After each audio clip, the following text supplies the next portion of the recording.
Good morning everyone, কেমন আছো তোমরা সবাই? দেখো আজকে সকাল সকাল উঠে পড়েছি। ঘড়িতে এখন 6:45 বাজে, মেয়ের স্কুলের সময়।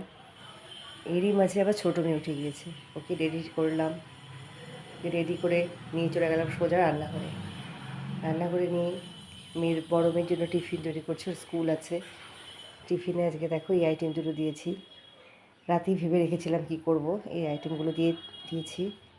আর সকালে রুটি খেয়ে যায়, ও রুটি বানিয়ে দিয়েছি। তারপর চললাম মেয়েকে নিয়ে, বড় মেয়েকে দিতে।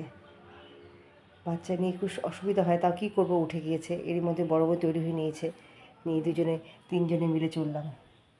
দেখো আমরা যাচ্ছি। এখন অবশ্য বাস আসেনি, বাস আসতে দেরি আছে, তাও তাড়াহুড়া করে এসেছি। বাসের জন্য ওয়েট করছি। আর দেখো দিদি বোনকে আপা করেই যাচ্ছে। এই যে বাস চলে এসেছে, দেখো চলে গেল আমার মেয়ে। সেই আবার 3:30 4টায় আসবে। আজকে আমার টাটা, পরে দেখা হবে।